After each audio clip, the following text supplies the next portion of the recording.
architectural. I'd like to have everybody stand and have a flag salute.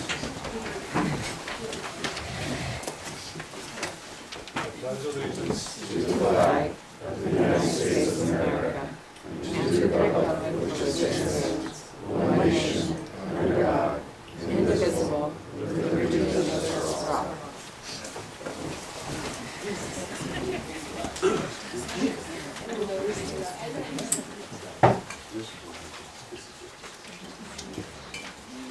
Roll call, please. Councilmember Gruber? Councilmember Weiss? Here. Councilmember Yanuskevich? Yes. Councilmember Cook? Here. Councilmember Hatfield? Here. Councilmember Missile? Here. Councilmember Adams? Present. Mayor House? Here. Make a motion to excuse absent council members. Second. All in favor, say aye. Aye. Anybody opposed? Excused, absent, or excused? So are there any agenda updates? I think we have fire levy, obviously, we've scrapped that for now. Okay, so the consent agenda for this evening is checks number 16292 to 16309, EFTs as follows. July 9th payroll in the amount of $30,833.27. Then checks number 16310 to checks number 16333 and EFTs as follows. July 23rd, 2019 accounts payable in the amount of $132,443.11. And then payroll on the 9th, July 9th, 2019 of $21,524.73. Payroll as of July 23rd, 2019 in the amount of $22,966.61. And then our minutes from the regular council meeting on June 25th. Move adoption of consent agenda. Second. Any discussion? The trail building, Any minutes? Tamarack Trail Builders LLC. We spent the sorry for the budget. Mm-hmm. Is that for, Installation. oh, thank you. Is the gate actually installed? Yes. No, okay. Cool. There's a nice big no motorized vehicle sign on. That was the fire The big department yellow- CAC Fair enough. that got it handled with the help of Fire. Tamarack Trail. The fire department did it with, when we hired Jeff to run a rental excavator. Cool. Glad to get it. Any other questions? All in favor of tonight's consent agenda, say aye. Aye. Anyone opposed? Consent agenda passes. Now you've got citizens' comments on non-agenda items. Stand and state your name, please. Evening, council. Name and address. My name and address. Today Road 301 North B Street. Thank you. Here, I'll hand you the lease. Here, I'll be. Short but sweet, I hope. We picked up our 6-year-old granddaughter today. And I told her I was going to a city council meeting. And she said, "What's a city council meeting?" I said, "At your house, your parents decide how things are run. They decide what you're having for lunch, what you're having for dinner, what you're going to school. Our city has 8 people who decide those kinds of things. That's the city council, and I think they made a mistake." She said, "Everybody makes mistakes." She added, "It's important that decisions are good for everybody in this place." I submit that the June 25th council decision was a mistake.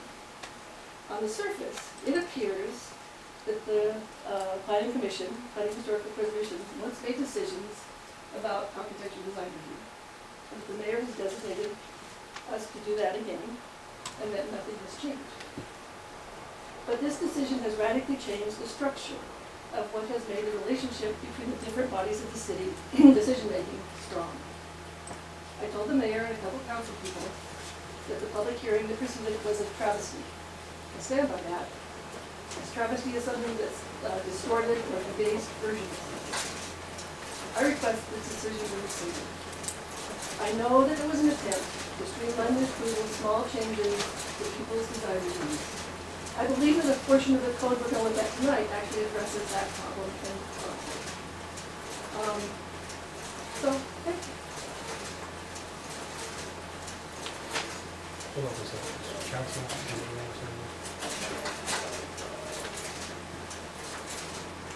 Chuck, please.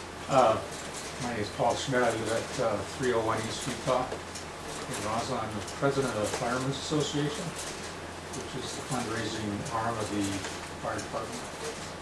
We're a nonprofit, and we have currently about $90,000 in our HR fund. We've been real happy about that. We're still looking for contributions and working on another grant. We expect to order that in October.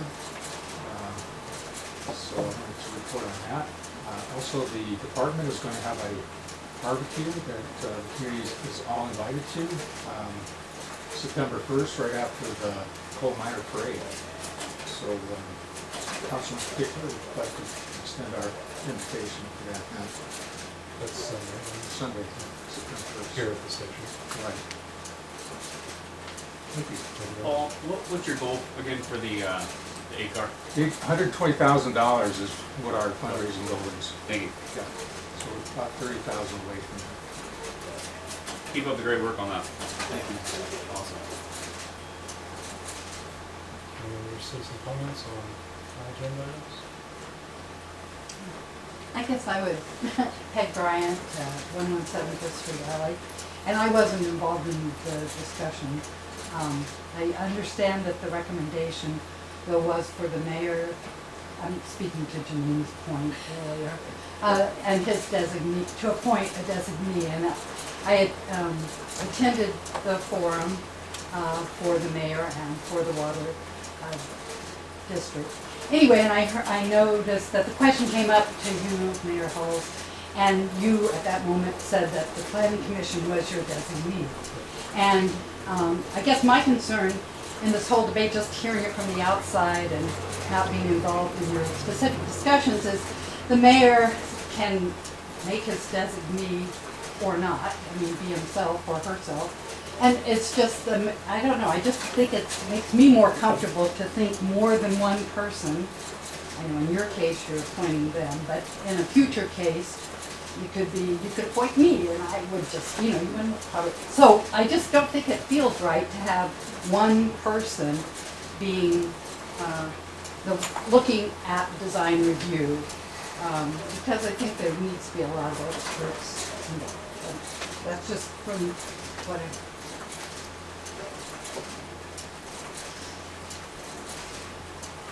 Billboard 145 North Fifth Street. I just wish to add my support for the comment made by the Planning Commission Chair, and add a couple other additional points that maybe never occurred to council members that decided to make this change. In our system of government, the mayor has more power than anyone of you or anyone else in our system. I believe checks and balances are important as a part of our system of government, as our founding fathers knew and understood and implemented in our Constitution. So what is the risk? When you allow a decision to be made by one person, it exposes the city to risk of corruption, because one person can be moved more easily than a committee of several people. Every year in my organization, I have an audit, and the auditor asks me, if you wanted to steal from your organization, how would you do it? And I have to figure out how that would occur. And fortunately, I can say it could be done, but it would require the cooperation of at least 4 people. In this case, it wouldn't require that cooperation if you were to make an appointment of someone. And I'm concerned, in the near future, development prospects in this town are going to increase, and there may be large projects proposed by influential, powerful developers. I work with these kinds of people all the time, and they're very resourceful, and we need to protect ourselves as a small town from their influence. So I concur with the chair's request to rescind the decision, go back to what we had before, but also then look to ways to resource the committee so that it can process requests smoothly. I think citizens have a right to that expedience in their planning requests, and allow them to meet more frequently. The meetings were cut back, and so if folks are frustrated that things take time, well, let the committee do its work. don't thwart the committee, don't hobble it. That's all, thank you. Kathy Cook, 402 East Idaho. I'd like to address Janine's comments as well. I'm on the planning commission, as you probably know.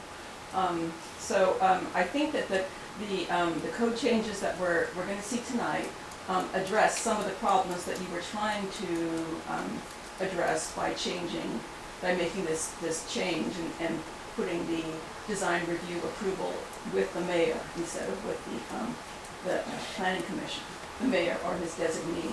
And as you know, looking at how that reads, there's nothing in it that says who the mayor can appoint, how long that appointment would last, how it would end. So there's just, it gives this huge amount of power to the mayor. And while we know that you, of course, would be judicious with this, there's no telling what could happen down the road. So I really think, I would really hope that you would carry out Janine's request to rescind that decision. Any other comments from the citizens on non-agenda items? Okay then, citizen comments are over, so we'll move on to our joint discussion with the planning committee and planning and historic preservation committee. Commission, sorry, excuse me. Trying to do that. So the joint discussion tonight is on the architectural design review code updates, yes. Would it be appropriate for, since it's a joint discussion, if the commission could sit in a Absolutely. kind of closer You to guys you, want to a scooch semicircle? forward? Yeah, I'm fine. Commissioners? Well, I'm getting there. We're pretty much close anyway, but no. No, absolutely. So we'll open this joint discussion now.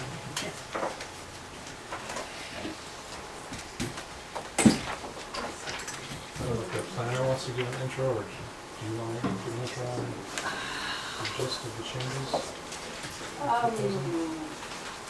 Perhaps. Changes since the last document? There are some changes. I just got back to town with my 6-year-old granddaughter, so I did not make it currently, so wishers could help me. We know there are some key things.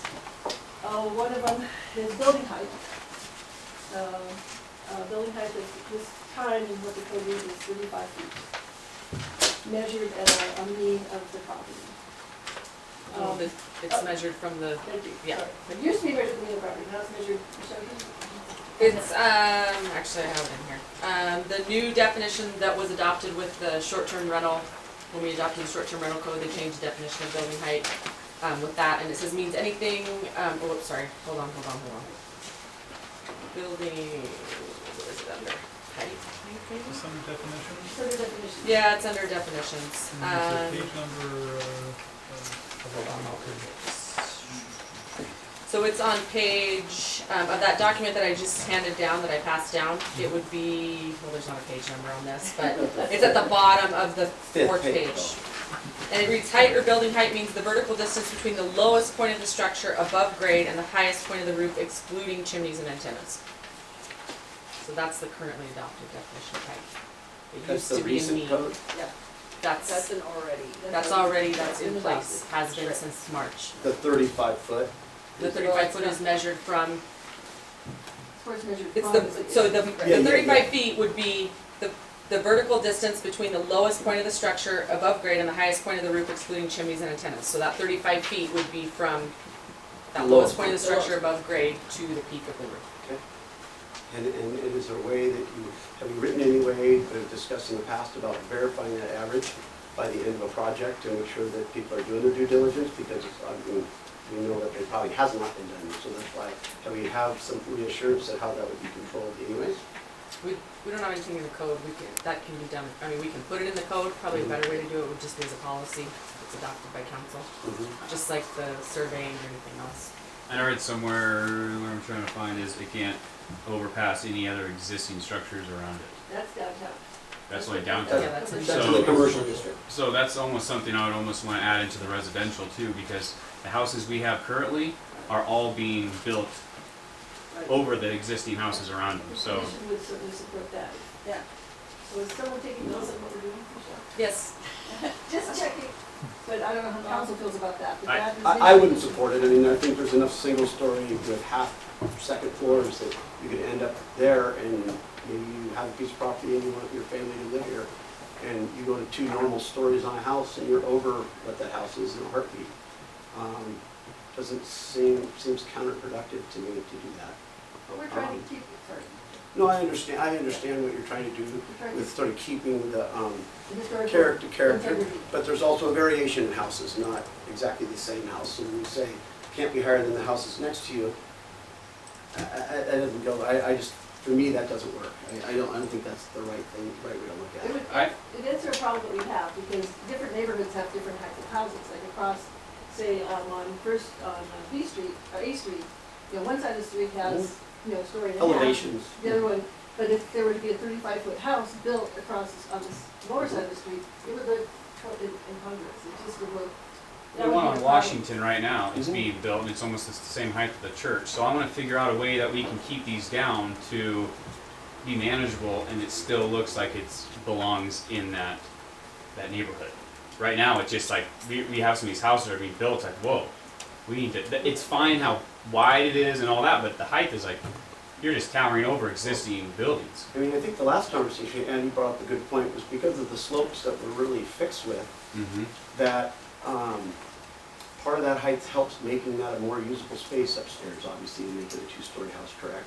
And we battle that. Now, the majority of the lots left are all on slopes right now. That's a fact. Most of them are on slopes.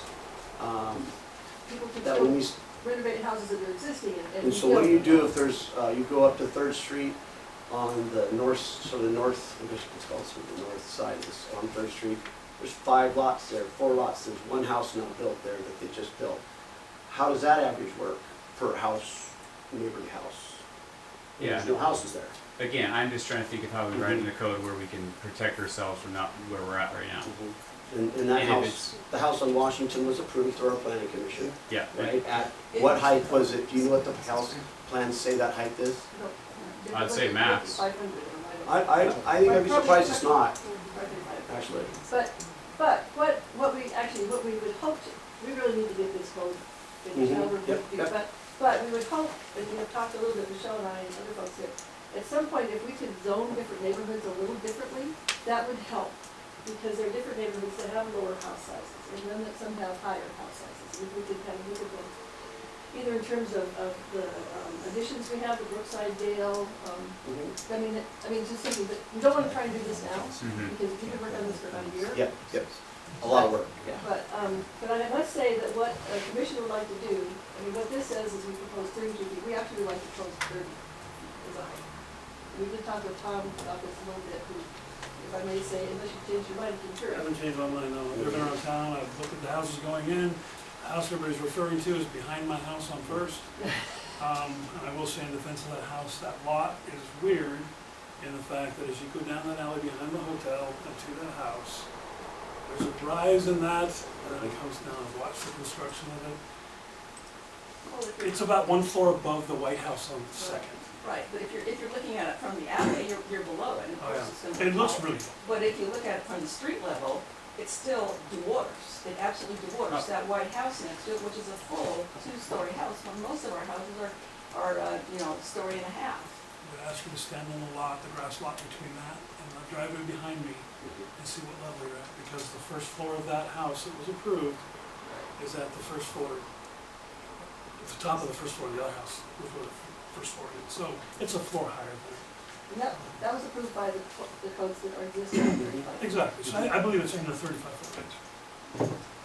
This is the biggest challenge we have. I have other challenges in this, but this is huge because, you know, we want people to live in houses that are comfortable and livable, but we also, you know, our historic integrity is it's a thin skin over what we've got going right now. And so that's why I think the commission is thinking, let's just go even lower than 30. Possibly with some exemptions. Wasn't there something before this where it was the common between the bottom of your lot grade to the street, and that was your point? There was some kind of math to it. That's what the original planning department, way back in the day, I believe, had. There was Yeah, I think, I know I talked to Garrett Silver a little bit, because he chaired the commission when that. Because I talked to my dad, who was in the planning department, they Yeah. did that.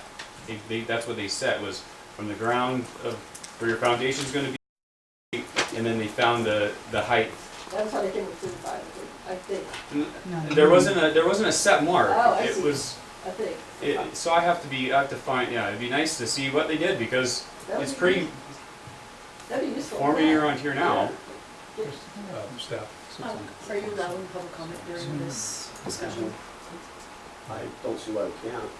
We're in discussion mode, I think part of it is to get some You guys feedback. don't mind? We don't know. Is that okay? Somebody in the That's, public? no, that's great, that's how we got to some of this stuff anyway, so please. Yeah, so, you know, Name and address. my name's Chris Martin, I live at 205 East Idaho in a house that was built, I believe, in 1898. And with this proposal, it wouldn't be allowed to be built today. And for just basic math, right, one of the key historic features is the 12-12 pitch of the house. And so if you want to build a new house and you want to have, let's say, 9-foot ceilings, which I think is fair, that's what 9 is, right? Some are shorter in Roslyn, obviously, but that's only 18 feet in height, not including any foundation or anything, so pretty soon you're at 20. Well, if you just want to have it 30 feet wide, now some of these houses are wider, right, because we're on 50-foot lots. 30 feet wide, 12-12 roof is going to put you 15 feet, that's 35 feet. The issue isn't the height of the houses, the issue is the slope, and to Nolan's point, the way things are being calculated, and the fact that people go through the planning commission approves plans, and then they start building, and after that, you know, the guy from the building department doesn't look at what the planning commission approves, he's just walking in to make sure, to look that it meets code, which is why there are square windows on the pot shop, and, you know, funky lights all over town, and so, I think this proposed code fix is gonna very quickly fall into the rule of unintended consequences, where people are gonna still want that ceiling height. So they're not gonna go for the 12-12, they're gonna go to the minimum pitch roof. And then you really start getting ugly. What I believe makes that house ugly is A, it's not finished and it's not sided, so it might look a little better then.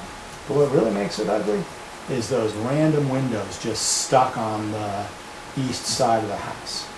That house should have been required under my historic code to have windows, you know, that are horizontal, twice as high as they are wide, in uniform, along both the bottom story and the top story. We're allowing modern, you know, basically people are building modern houses in a shell that's designed to squeeze into our code. We have some changes on window size too, going back to there. Thank you. I appreciate the work that's gone into this document, and I support this document. This is a very good comprehensive document. I did have trouble at 32 feet, and now you're reducing it to 30 feet. I'm seriously considering voting no against this for that. I really think that I gotta have more height because of the steep growth. That this is a poison, the 30 foot is a poison pill in this document. That's what we're talking about. So maybe related to, we hold the whole, I mean, keep those thoughts. But another significant change in this is, as a proposed change is footprint. Okay. I don't want to interrupt. I think one key thing is we still have never gotten on the height is have it verified to get your certificate of occupancy. And I've built in many towns, and that's been the way you move into that home. And it keeps builders in check. It takes responsibility off of Michelle, it takes responsibility off you, of people saying, hey, how did that house come by? You know, just like down the street, down the alley down here. You know that's over 35 feet if you probably looked at the face. So, I mean, I still think, whether what height we pick, we've got to find a way to control that and have somebody be responsible for it. And to me, if you put it on the homeowner, you make them do a verifiable average or wherever that height gets picked from. If they get their CO by a certification from a surveyor that says they've made their height requirement, you walk away, everybody's done, it's past codes, there's no go back and looking at it. And we've never had that in here, which I think is a mistake. We don't have to have that in here. I can require that at any time to verify that it meets our code. So that doesn't have to necessarily be in here. I can do that tomorrow. That comes from the height. just a note on the one down the alley, that actually was built before the council changed the definition of it. No, yeah, and I'm not pointing fingers at I anybody for just that, wanna- no.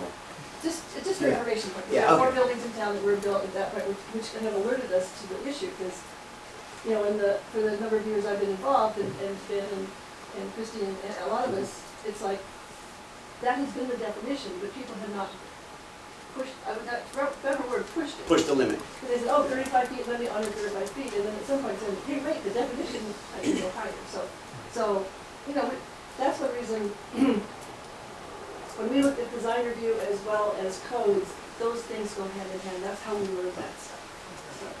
So, I can't see. Peg Bryant, 117 Fifth Street, Howard. And, yeah, I really am opposed to this 30-foot concept, because I think Chris is absolutely right. I mean, we're in the process of thinking about the structure and doing rudimentary design, and to get, even lowering the heights of the floors so they're not 9 feet, and even keeping that 12-12 pitch, which I think is the most important design, one of the most, as the window shapes too, but the roof pitch is important to the historic vernacular of the town. We could only get it, even shortening things, to 33 feet. That's, I mean, with all the best intentions to honor the code. So. That's a full 2 stories? It's actually just more like a story and a half. Yeah, with, like 6-foot walls. So I'm wondering if in the code we could have something at 30 or 32, but with some exemptions for properties where a higher pitch is consistent, harmonious with the neighborhood. And I don't know how. Yeah, I think. Yeah, messy, but that's why, I mean, that's what we're trying to figure out. And if the lawyer would approve something like that, and that's where our messiness gets caught, is the lawyer, which I totally appreciate. Well, Michelle first, and then the lawyer. You're saying at 32 feet, I was maybe ready to choke this down, but at 30 feet, I'm absolutely not doing it. I think we need to stay with one height in one area. I mean, I think we're gonna get too complex, we're gonna find a legal issue down somewhere down the road. So now there's no voting going on tonight, this is all. No, I think we should start looking at zones. We've got somebody in the audience. I have another comment related to the commercial one, is that when you impose a height limit that says, you can't go any higher than your neighbor, what you're gonna quickly end up with over time is a monochromatic streetscape where every building is the same height. And if you look at the old pictures of Roslyn, where the brick is, and where the Roslyn yard is, now next to the brick was a building that had a story that was 1 story higher than the brick. And then it dropped down again. And then there was another one that was slightly higher than that and just slightly higher than base camp. And that's what makes a unique town. Those are 3 lots there. At some point, some time, someone might build something. You don't want to create that. You want, and Janine and I talked about this, is like, at some way we have to get the design review committee so they can take into these whole commission, the whole picture, like architectural review in other cities where they look at the neighboring buildings and they have the power to say, no, that doesn't fit, yes, this does fit. But trying to fix in a historic district, I really would recommend we look closely at the National Park Service Historic District Guidelines. Try to get our commission so it's got an architect that really knows historic preservation on the commission. And that they think about what they're looking for and then ask preservationists and lawyers to write the code that will make that work. Because just measurement limits, it always has unintended consequences. And Chris and I have talked, and we disagree, and we agree on a lot of things. We can talk frankly, which I appreciate, and I appreciate that with this council too, is that what we might be doing tonight is a step. We know this is not perfect, but it might be a step. We need to do some kind of step soon, because as you guys know, development is kind of just the most it's been in at least 10 or 15 years I've been here. So this might not be the end document, but if we could have it be a better document than what we have now, that would help.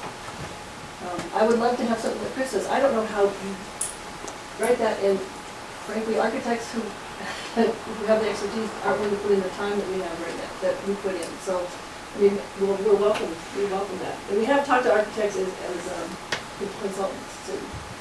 I don't know if any of it have applied for it. Yeah, Well, they can't, we have because not turned them down. the problem is the thing that they have to live in town, right? Why is that? It's a, Code. but you can change that, and then you can get expertise. There's a guy in Ellensburg who's doing historic renovation there, who's like the son of one of the greatest, Ralph Anderson, one of the greatest preservation architects in Seattle, saved the Pike Place Market, half Pioneer Square. People are out there, they'll help. That'll be the legislative body. I've got an in for that guy too, if you need some help. Is that all right? So let me bring up, since we're putting things on the table, we'll talk about another major thing in here is, we would like to change the footprint. Which the footprint right now is 1,400 square feet. We'd like to change it to 13. Let me finish. Yep, okay. With the exception of the front porch, because the front porch is according to architectural factor. So a front porch, a 6-foot wide front porch, excuse me, facing either a quarter or a full front would not count in the footprint, that front footprint. Now, if somebody wanted to put back porches, frankly, like 2 other porches or 3 other porches around their property, that would be under the 1,300. That front one count, but anything else would count. Does that make sense? Would be in the footprint. Would be in the footprint. But it'd have to be a six foot front porch. Right, but it Correct. doesn't have to be across the whole front. Or less, yeah. It can, at least it's a quarter of the front facade. Yeah. Which is what, if you look around town, most of this, I guess most of have that, but. Or showing what. I was just gonna read, because it's slight, that's Yeah. correct, but so the definition that you guys proposed at your last meeting was, for residential, the footprint is the area within the drip line excluding chimneys, covered entryways less than 4 by 4 feet, and front porches of dwelling units. Right. So anything less than the 4 by 4, but if they're bigger, then Property has a side it would be entrance, included in the 1,300 square. like a small side entrance that would cover it. You know, like, if, you know, you want to keep the snow off. Yeah. Yeah. Are you saying that the eaves are counted in the footprint of the home? The definition in here is drip line. Yeah. And so I guess, I mean, so if you go to 1,300 feet and we're counting drip line, and you have a home that's about 36 feet long, which is pretty common here, that's about 144 square feet with those 2 sides that you lose of living space. And if you do the front at 24, 25 feet, which is super common here, you end up about 98 square feet. So you're about almost just under 300 square feet of 1,300 square feet you lose of living space, and that builds 1,000 square foot of living space inside that home. On the bottom floor, it could be On 2 the bottom stories floor. and get it up to 2,000. And if they're on a hill. I live in a they're 1,000 basement. square foot home with 2 small 10 by 10 bedrooms and a small bathroom, a small kitchen, and a small living room. I would love to see families live here and actually have kids and homes to live in. I think 1,000 square feet is ridiculous. I think footprint should be the footprint of the foundation, no different than the footprint we pay on our taxes every year, which count as our square footage. It's also a choice. It is a choice, and I'm making sense of, I pay X amount of square footage of what is underneath my foundation, which is impervious surface. I would expect that our application for home would be the same footage that represents what we pay taxes on, not a way to control smaller homes or control building. And then it just pushes it up. And then you actually are making it taller, and then if we squish the housing, we're basically, we calm down the roofing height plus that. I guess we don't want development in new homes on any new lots is sort of how I look at it. Because I think it's extremely frustrating. Your math is kind of different, yeah. Well, if you do the eaves, it's 35 feet long, it's 2 feet of loss if you use a 24-inch eave. What I'm addressing is that we're trying to stop development. I don't think that does this. What we're trying to do is maintain the historic character of town, and if you look around, I mean, it's, according to our comprehensive plan, we're gonna have 216 more houses in the next 20 years. That's either 1 in 3 or 1 in 4 houses will be brand new. And if they're all built to the same size as some of the ones we're seeing around town, we're not gonna have the same town anymore. Well, I don't think we've had the same town for years. I mean, I think Well, things have changed through several Yeah, generations, right? Certainly changed. And I think everybody can look at the comp plan. I think we've yet to hit the comp plan every 10 years of the quantity of houses that were to be built. I think we'd be shocked if, even though it says 220, do you honestly think we'll get 220 back in here? Yeah. I'm incredibly frustrated. I mean, the 1,300 square feet to the drip line, to me, is a definite no. I don't know what others think they could think that they want, but I find that incredibly frustrating. You're building a house on a hill, your main floor is going to be stuck that. If you have a basement, it's stuck that. You're up the floor, I guess you're going to build it out over the top of it, which would be so a little bit unhistoric looking, but that's what would happen. I like the 1,400 square feet. I think that's a very logical size on a 7,000 square foot lot.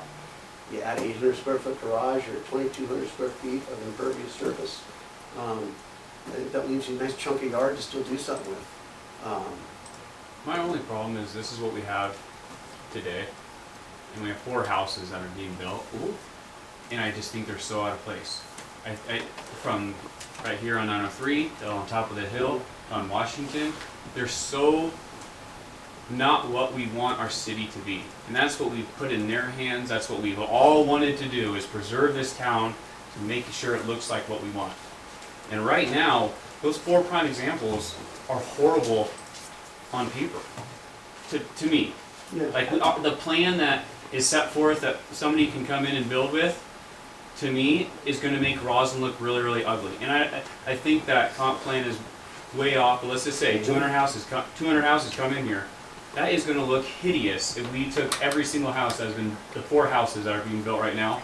It's gonna change Roslyn dramatically. Not into like a cute, quirky little town. It's gonna be a established town that like is a nothing that was Roslyn. It's gonna be what everybody is trying to avoid right now. And I just want to be careful with this. The historical integrity of the town, the way it looks, has been the economic driving force for this town for a long time, and I believe will continue to be. It will be the thing that keeps, for better or worse, property values high, and is drawing people in. And the further and further we get away with our design of the buildings away from that scenario or that feel, more and more danger we have of removing that part of our main economic engine, which is the only one we got right now. Okay? People come here downtown. Why do they come here downtown instead of Cleella? We all know why. It's cute, right? And it's cute because the sizes of the buildings and how they kind of sneak in together, and this one's a little bit bigger, this one's a little bit smaller. And I think that it's really important to maintain that configuration and that vision. I think it is what has led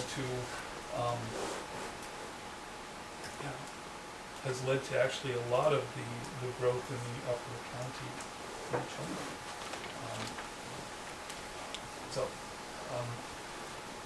Now 1,300 I think might be a little small.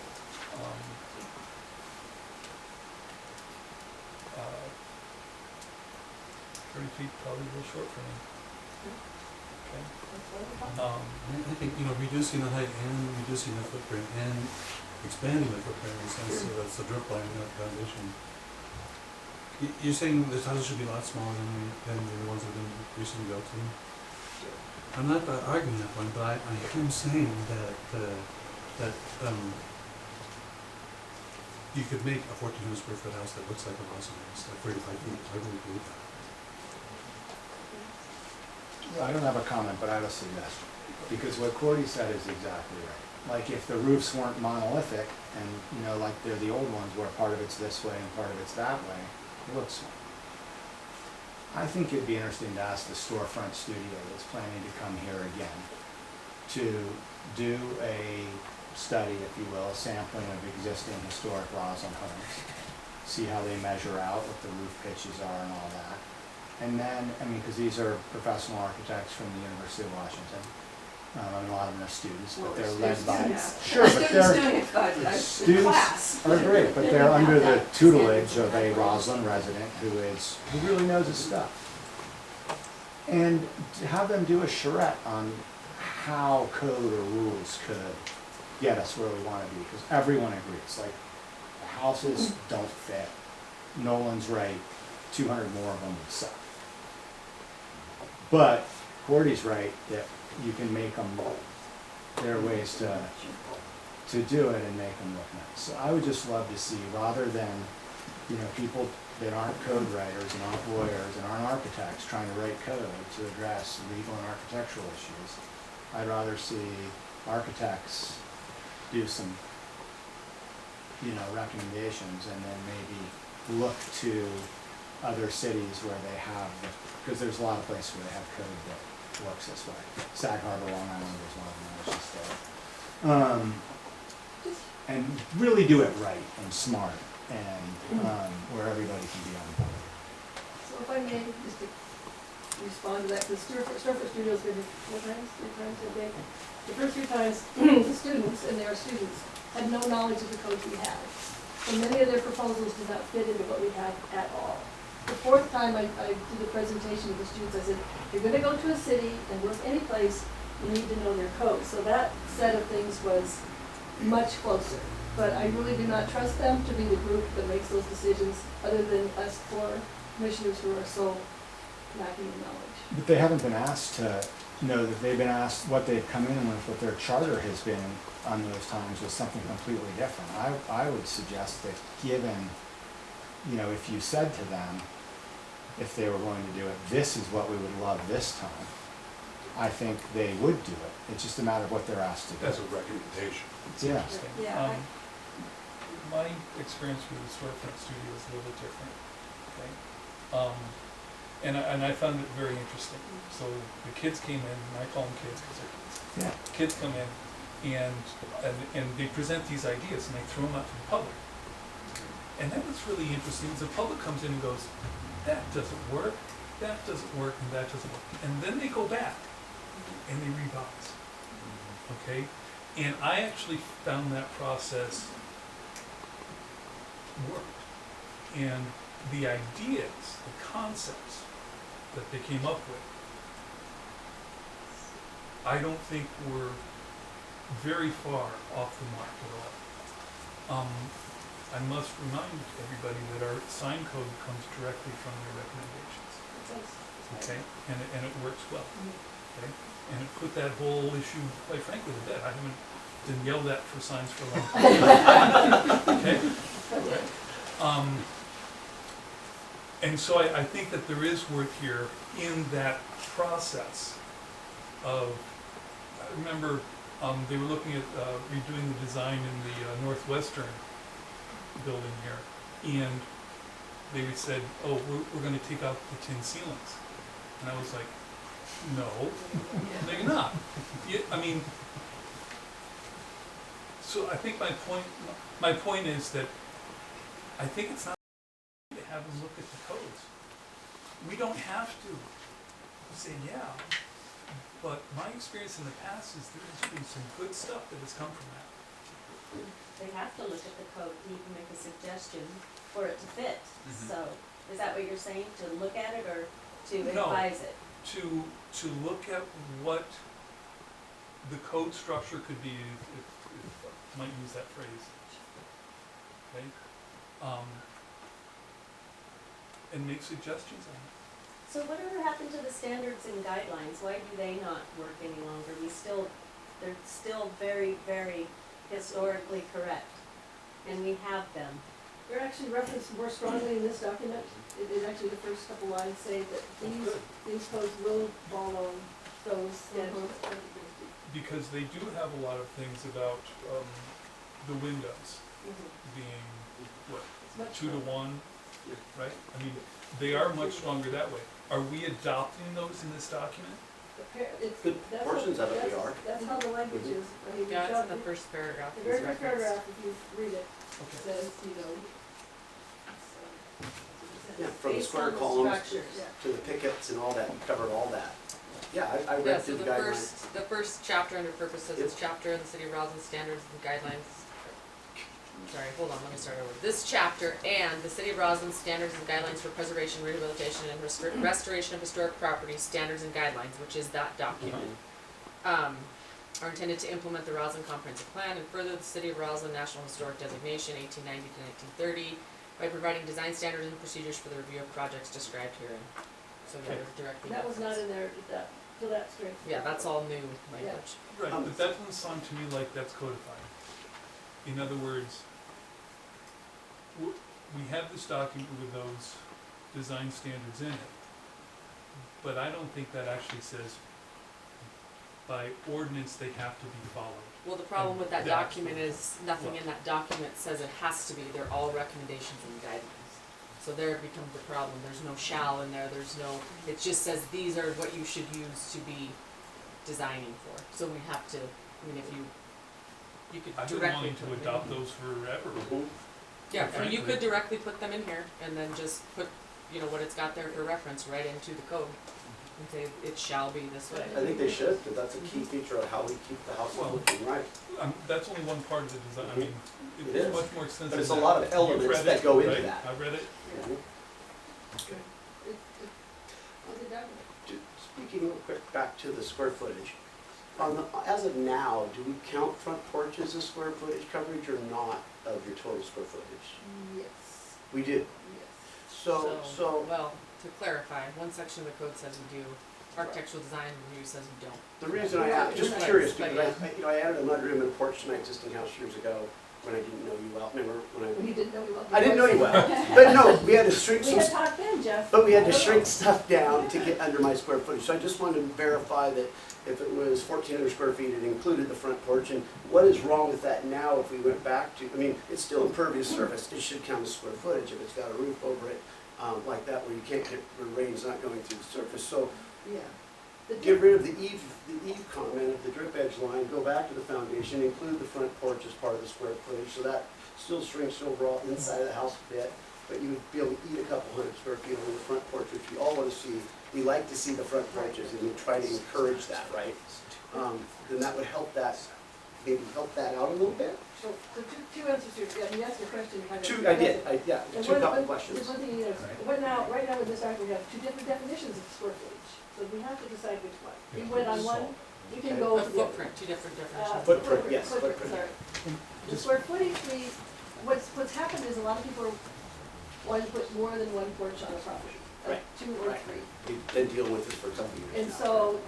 so excluding the front porch, Mhm. leads to allowing someone who wants to put a side porch and a back porch on their house, that would be within the. That's where that 10-foot Right, rear porch came into play. yeah, Okay. so that's, I think I've answered. But that goes on to square footage, right? If I were to add a 10-foot back porch That goes on for a to- barbecue or a small patio, that becomes my square footage. But not the But we're front. not gonna do the front porch. Exactly, but that's See, I what think we've we- got. Just my opinion, we would be better off completely sticking to all porches with roof that become impervious surface of square footage. And then there's no, because somebody may just put a small little A-frame on the front porch and say it doesn't count anyways, and burn up the back porch, and you end up, I know you're saying 10-foot max, but to me it seems like I'd stretch it to 12, and I'd say a max of 1,400, including your front, foot of foundation and everything. I mean, it's This just code me. requires the front porch to be a certain size. No, we know it has to be Yeah. 6 feet, but I'm talking, No, some houses. well, width of the front of the house as well. With the front. The depth, and then it also has to cover a certain width in this draft, it has to cover a certain width So of the front of the A house. quarter to 25%. I'd have to find it. It is. can't just have a door stoop with a No. roof like some You couldn't no existing longer, houses under have. this code, no, you could no longer. 25% to 100%. But that's back to the math again. If someone had a 30-foot front, 30-foot wide house and they put a front, or 35-foot even you can do, that's adding 210 square feet. And if you add that to your 13, you're all of a sudden now your footprint's at 1510. So I think you're just going in the wrong direction. So the way it reads right now, the front porch is excluded from the building footprint, Mhm. and, the front facade of any new residential structure shall have It should probably just say the front facade of any residential structure. Shall have an open porch with an entry door. This shall be a dominant architectural feature of the front facade, be a minimum of 25% of the overall facade width and a maximum of 6 feet in depth. So it's what it used to say is a predominant front porch. Mhm. But as Michelle had pointed out early on in our work together, it's like, what does predominant mean? Does that mean, what is it? By whose opinion? By I whose guess is opinion? my- So this is a way to codify it. But you guys are struggling with some of the stuff we struggle with too, so this, I mean, and we are wanting to go smaller than bigger, and the priority for us is, historical integrity. I want people to live in places that they like, but I think they have to live in smaller places than they might like if they choose to live in this town. That might sound bad, but that's where I see it. I mean, we go one way or the other. We let people build whatever they want, and we lose it. Or we're fairly tight, and people have to choose. If you want to buy property here, this is what you need to do. If not, there are lots of other beautiful places in this county. That would should probably drive the value of my house up, because my house wouldn't be built again, nor would yours, nor would a number of houses in You town. know that. So those houses would go to, because it's a limited quantity now, Right. so you're gonna make more if you decide you wanna leave this town, or sell your property, or move into a smaller house even as you get older and retire, if you ever retire. So your houses get better, and I can't have that. That becomes a little arbitrary. I'd be careful. Well, I understand that, but and I know this isn't popular, but I used to teach high school, I was never popular. So, what's the deal? I mean, this is really hard stuff. And I mean, we're having a really good discussion. Yeah, it's hard. And keep in mind, I mean, you pointed out that, pretty much all the lots in town now are on hills. That's pretty much giving you 3 stories then. You've got like a main, your main floor, you've got your upstairs, and you've got you can have a full basement in there because it's on a hill like that. So you've got, those houses can, they can have a lot of room in them without having a huge footprint. We're gonna measure from the low point of that lot, though, on the hill. So you measure from the low point to the highest point of that building. And right now, that would be 35 feet, or 32 feet, or 30 feet, depending on how everybody votes on it. So I think it's not gonna be as big a house as you might think on a slope going like that, when you're building into a hillside kind of thing, is what I'm picturing for you. Yeah, but I mean, it's like you do get 3 stories there. Yeah.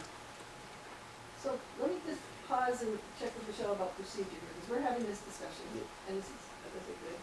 Our next step after this is to bring it back to the commission alone, correct? And So yeah, your guys' meeting on Thursday, and then right now, it's scheduled to go before council for the first time for decision on, first reading, the first meeting of August, so the second Tuesday in August. And then final reading and adoption, the 4th Tuesday in August. I mean, that can all change, I haven't advertised anything yet, so. So just, because we have lots of different options here, and what we did before with, forgetting, I think it was solar code.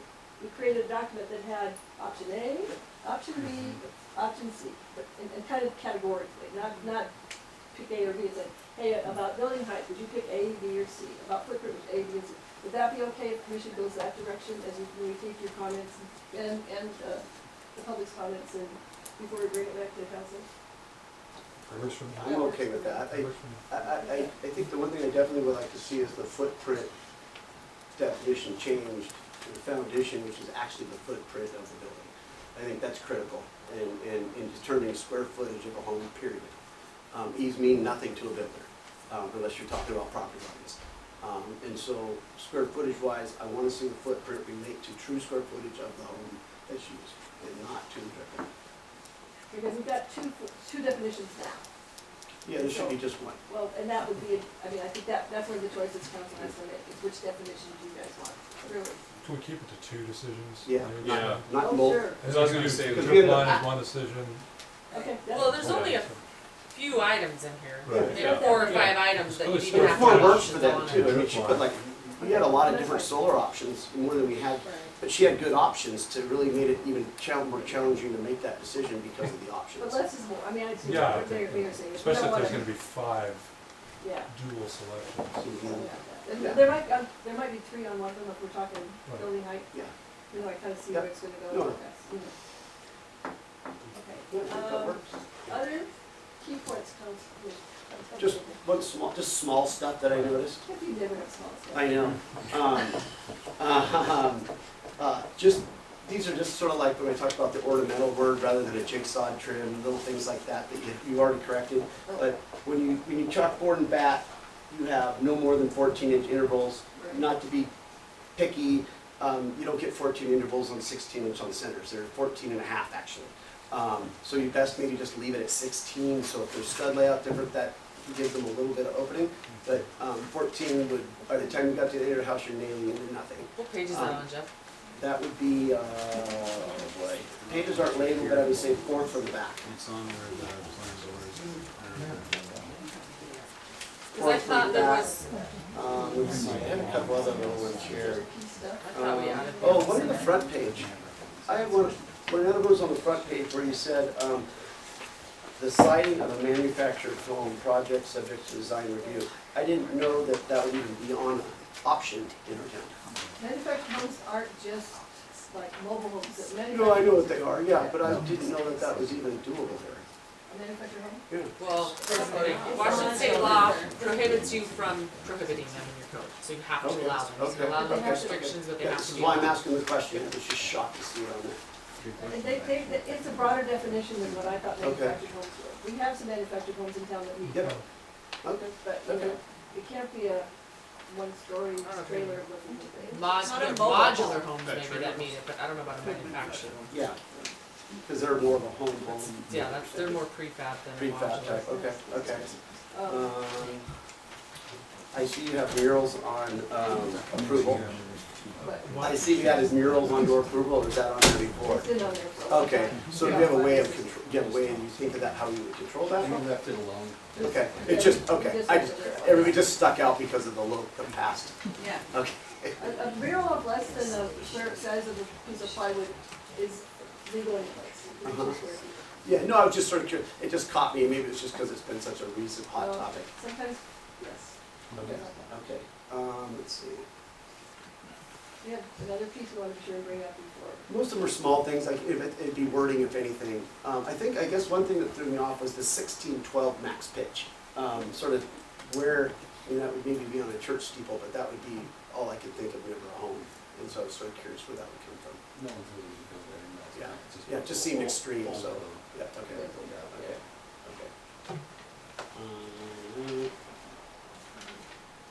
No one really want that. I think that was it from some of my little, Well, someone might want that, it would look ugly, so you should look at that. yes. So maybe So- build an A-frame. Yeah. It's like an A-frame, yeah. Nope, I think that was it on my little list, so. I had one on garage doors. Oh, yeah. Currently, everything's under residential, correct? We don't have a commercial garage door Everything- code. That's what I read. I couldn't find the commercial one. It's in here somewhere, but We've taken, everything's under, everything's under one category with a few things broken out in residential, commercial. Maybe I don't that's know what about I garage couldn't. doors. So garage doors, I'm just, because right now the city, their shop has garage doors that aren't allowed on here. So I'd like to put commercial Separate. separate and that have roll-up garage doors, like the city has, allowed on commercial properties. Because if you look at the majority of the commercial properties, Harper's and Inland and everywhere else, that's kind of what they have. Even the fire department, even though it's wood and everything else, it rolls up. But residential, I have no problem keeping that. As only. And then you had a point? Yeah, well, I just want to be, look at the agenda council bill before you. Let's see here. The fourth page of the code, which has, at the very top, it says, to a modification other than specified, has that language there. The section 18.50.060. So what you see there is the thing I referred to in my comments earlier today, is that if there were minor variations, and this does happen frequently, someone came before the planning commission and had a design, and then realized a window was something, couldn't be put in the spot they wanted it because of a kitchen, or a porch was too small, or some minor thing. Right now, it would have to come back before the planning historical preservation commission. But this change in its code means that that would not have to happen. That it could go back to the planner, and that planner would have then the authority to make that decision. And that's new. That would change a lot of what I believe led to the council's vote to change our relationship to this equipment. So I would present that, for the most part, makes things a lot easier for people who are doing development, or doing buildings, and not having to come back the next month to see us. Michelle, you- So this, there is a section in here that the attorney added. This is language that the attorney added. But this actually allows you guys to deviate from the strict design regulations of the code if it is found that, where does it say that? Sufficient to demonstrate the criteria for approving a design departure outlined in section 6C may grant, the Roslyn Planning and Historic Preservation Commission may grant a design departure or minor variation only if it finds that all the following requirements are met. One, the request results in a more historically appropriate design. So like that would mean if someone was doing a window that maybe didn't meet the code, but it was more historically appropriate than what you had originally approved or what was already there, and fulfills the policy and basis for the applicable design regulations and design guidelines. Right. And then the departure will not have a substantial, so this actually gives you guys the authority to vary You're right. from You're right. your own code a little You bit. budgeted the wrong spot, it's right before that, I'm sorry. Kathy, help me. Yeah, I did that, sorry. I pointed to the wrong one. She was like making me sound good, Right, and then I right. felt bad. But it's actually the paragraph before that. Where is it? Up above? It's, Oh, the modification is minor and will not in any substantial way change the proposed development. The planning official may approve a modification of the design review approval for the proposed development if it meets all of the criteria. Yeah, I was going back to the. It's on the third page on the bottom of that page. Yeah, I will. It's on the fourth and fifth. so that's the piece that we think fixes probably at least part of the concern that led to the ordinance that we really don't like. And I speak for all but one of the commissioners. I do not speak for all of us. You don't like this, you're saying? No, I do like this. Oh, okay. I don't like the ordinance. I do like it. Oh. I mean, I do see what like you're it. saying. I mean, I do, Okay. it's not a matter of like, it makes sense. Whether I like it or not doesn't matter, it makes sense. It solves the problem. I don't like this. You know, Because I'm not gonna be the one to determine what a minor variation is. work with me on this. Sorry, but I don't like it. Minor's a pretty broad definition. I mean, I can make it, but Actually, there's, that addresses my thought of it too, is that if she is making these decisions, she should be reporting to the planning commission, each and every one of them. Yeah. So we can determine whether in fact that was a minor. She should maybe we pull one of them, or Janine, I mean, I'm not saying necessarily before those, that. maybe it's just a two-person, her and her, I'm make not that saying, decision. I'm not saying before, she can make the decision, but I'm saying the decision should come back. yeah. Yes. right. No. Yes, yes, I like that idea. Yes. I think it should be mandatory, yeah. I mean, that's how I do it, but Yes, yeah, yeah. I don't wanna be the one to determine if it's minor. Yeah, and that would be a double check the system on that. Yeah. And no one commissioner wants to be one to determine what design is, you know, initially it's good or bad, because that really puts us in a bad spot. So, It's a reach point. so, I know, I know there are other issues that council has tonight. Can I ask one more Yes. about garages? Yes. But I So right now, you thought could only have, a a couple of those houses that aren't built but have been approved for future sales or whatever. Oh, yeah. Have garages in the front, and I assume that's because there's no alley access, No, the correct? city does not So have we ever thought about, I mean, we obviously know there's random, small, like Model A, probably garages in the front of some houses, correct? Like, even that have alleys, there We is. have it in here. We have it in here. And so my question is, will we ever allow a small, single car, little cottage type garage It's in next to a home? Well, it's actually on the alley. With an alley?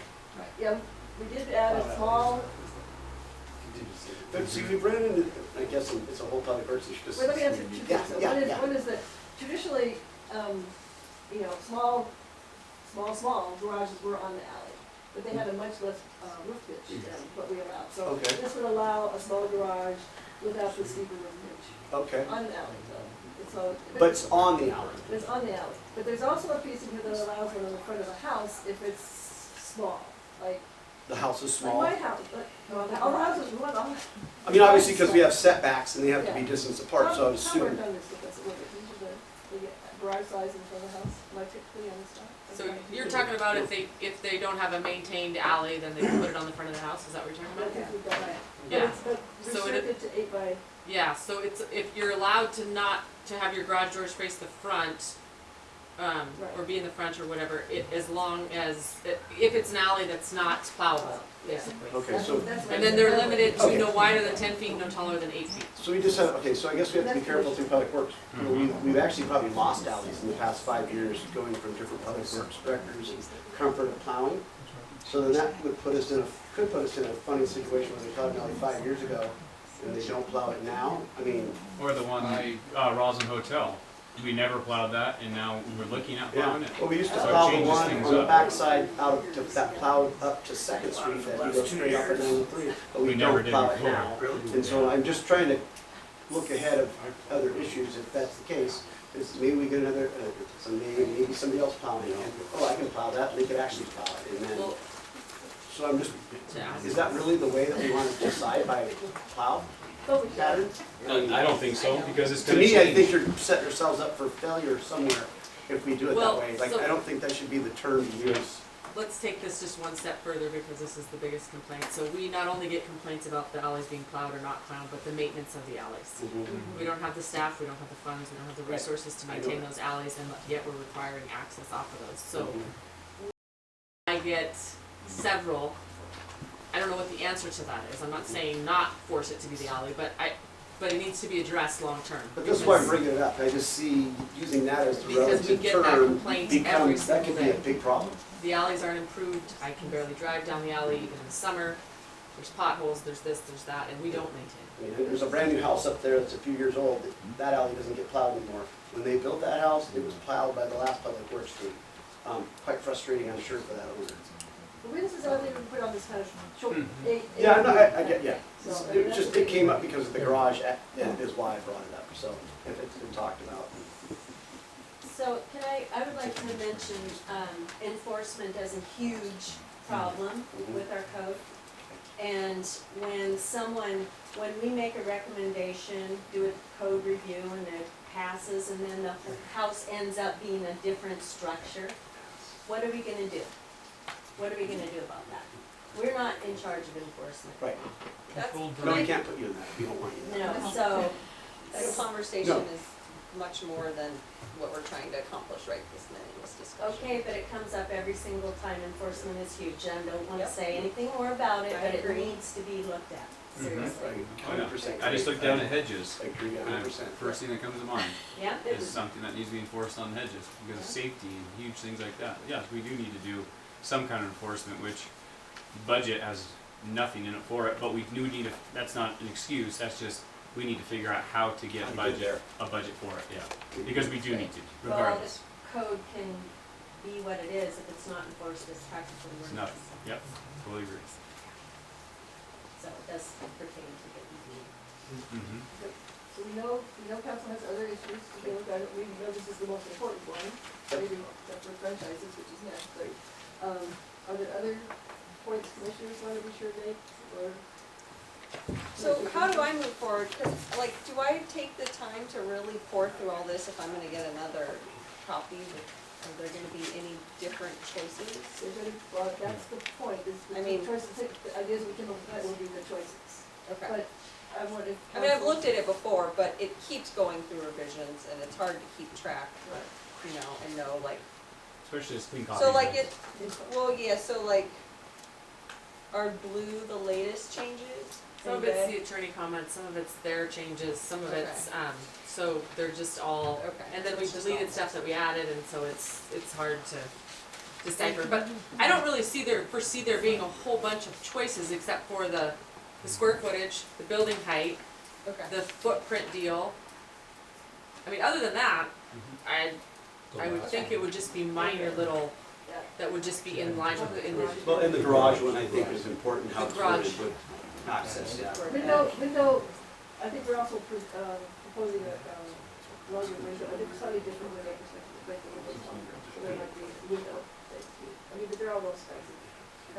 And then what about on definitions? Is this, So, yeah, the definitions goes with the franchise, it's part of that ordinance, but there's definitions that apply within the architectural design review, so that was my bad, I gave you guys a 627, so that one I handed out to you is the more recent one, the 711 that they updated with the newer definitions. okay. The franchise part is exactly the same. Let me bring up a point, if council has other things that come up, then they can get them, I mean, I think it'd be great to get them from Michelle. Yeah. Absolutely. Sometimes you get them where you go, oh my gosh, I forgot to, Right. I mean, this is. And you're meeting on Thursday, If so. you come before Thursday, that would be best. Right. So, yes, That would be ideal. A little restricted. We've got another citizen comment. Oh, sorry. You could stand and state your name and your address, please. Bill McDermott, 404 North Second. Michelle knows me from coming in here several times, but my question is the moratorium that's in place on lot line adjustments for people that have several lots in a row and want to try to get it correct, so when they die, their kids don't have to try to do it later. Is that going to be addressed in this, or when is that going to come into play? I see nothing in here about lot lines or anything else. It's not on tonight's agenda. Not at all. Those moratorium until February, is that? Moratorium until correct? February, correct, yep. That'll be the next thing that we're talking about. We won't be able to address that until February. We'll be done addressing it before February. Okay, then. Probably be done before the end of the year. Goal is to have a draft by the end of the year, that's the schedule. Name and address, please. Tom Uran, 103 Northeast Street. I was just wondering if there's a way I could get the addresses of the 4 houses that seem to be the impetus for a lot of the I'm sure changes. Michelle can help you with that. Addresses of With the the 4 four The houses. under construction homes. I mean, maybe I got it wrong, but it I can sounded give like you the those 3. were the poster childs for why there needed to be changes, and Oh, yeah, I'd I like to can take a look get, at the it. ones that they're talking, the height ones, is it, Just height, size, whatever. oh, okay. Maybe I got that wrong. It seems like there were the 4 Well, houses. there's a that were- few under construction right now that are, yes, we'll get it, I can get it.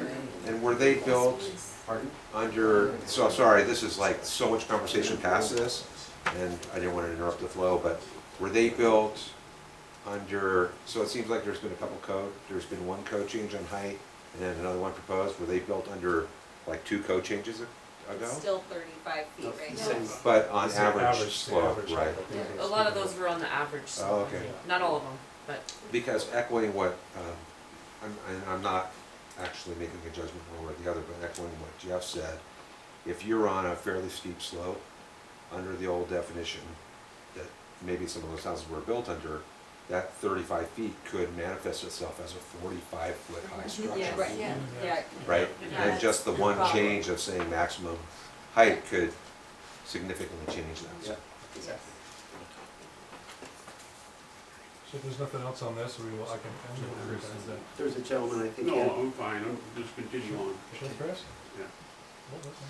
she's gonna speak for me. On a different matter. Okay, so then we will end the joint discussion between Okay, thank you. yeah. So now we'll move on to the franchise business ordinance, which is also, Well, we're not, this is a joint one for that. that's right, so this is council So, discussion. this is the draft language,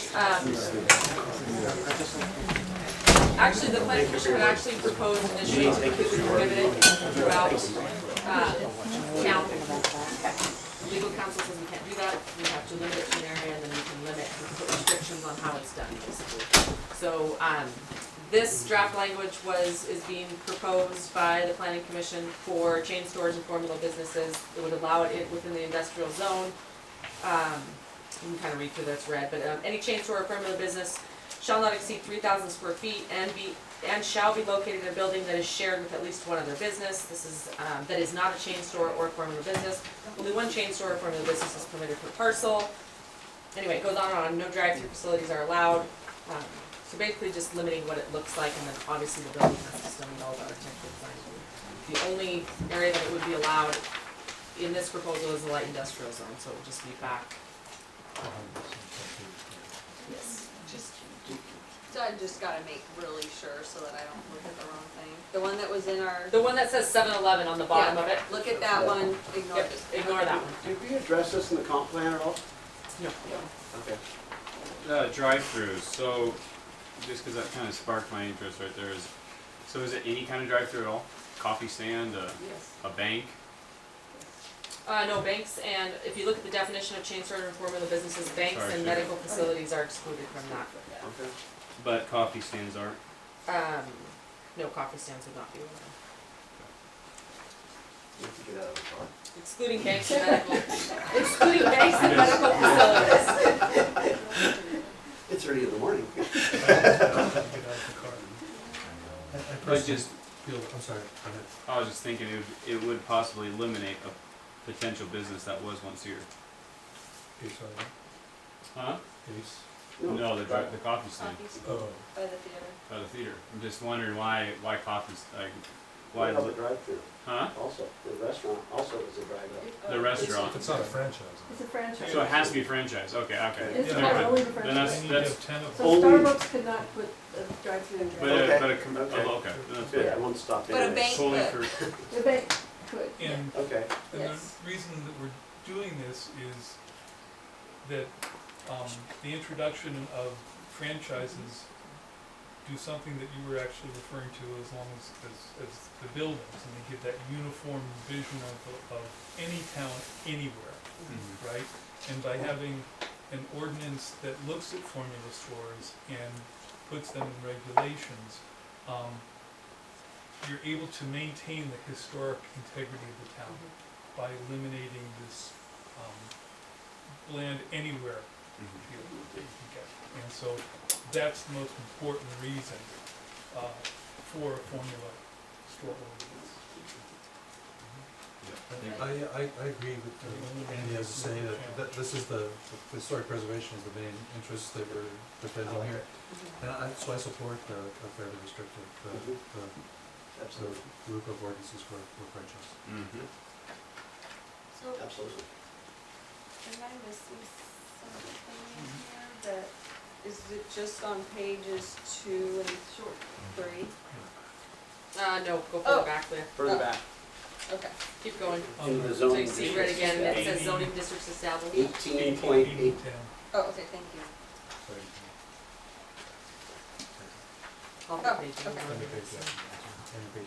Thank you.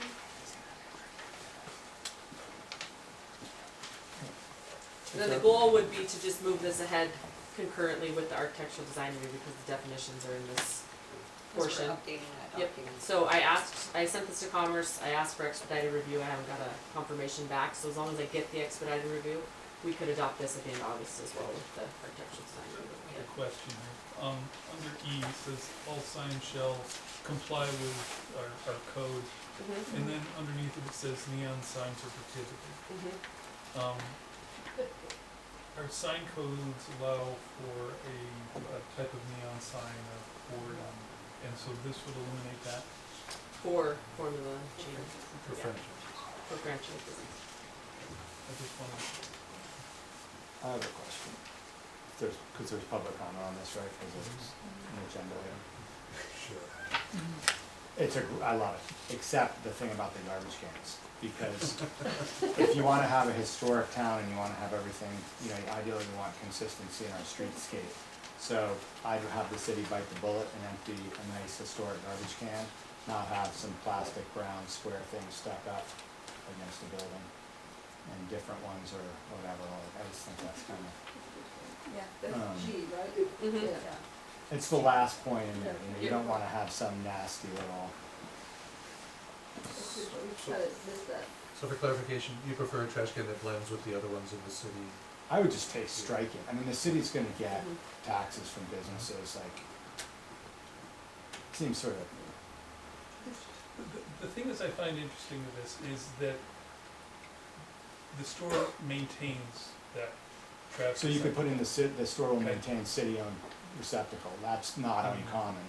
Okay, because I mean, they can generate a lot of trash. Absolutely, yeah, I just would hate to see them put their own, Yeah, no, I, tacky plastic That makes sense. You know, we got all those nice metal ones that were gifted from Safeco Field surplus that are here, out here now, and, you know, it'd be nice to try to keep that trend going. Since it's in the industrial area, or sort of designating where it's at, what is this limit on sign height? Just like driving down 903 and looking across there, not seeing a billboard, how do we protect, are we protected from that type of impact if that were to happen? I think the sign Just, is one that's it. it was just something, I mean, that to me, like, it'd be the worst thing to see a Conoco sign that looks, supposed to look like an old building, but we're watching Conoco across the 903. I just something that you visually see, Well, and it's how can lighted. you protect from that? Sign code, our current code doesn't allow for a big lighted Okay. sign like that. Yeah. And then it also talks about how the sign should be attached to the building. You can't Okay. just send it clear up in the sky above it. So yeah, freestanding signs exceeding 8 feet in height are prohibited. And what about flags, like the big McDonald's flagpole? Say that again. The big McDonald's flagpole? Maybe we should put that. Oh gosh, I don't know, flagpoles might be. You could end up with 6 of them, depending on what business is going. They can right now, I they would think call it there is a temporary, restriction on flags and Yes, banners. there is too. like There's the none of those things, you know, those. Roomba or whatever, I don't know what it's called. I'm not sure we Zumba express those thing. tall skinny ones. Advertising If they take it down, signs. they Yeah, make we it used to Yeah, it was temporary. back in the day. Back in the day, we should, check that We out. can revisit it. You can control that. Oscar vinyl material signs, banners are selling food, yeah. We'll have a show. Can't have any of those. Yeah, just, I don't know, I mean, we I can just, look at I it. mean, I think the thing is just trying to visualize or protection from looking at 903, if that's where we're that feeling that something happened there, Yep. is to give some aesthetic that it doesn't look like we're driving in. But it can't be 8 feet tall, it can't be light. Yeah, no, that was just, I didn't know what it was, so that's why I thank you. Mhm.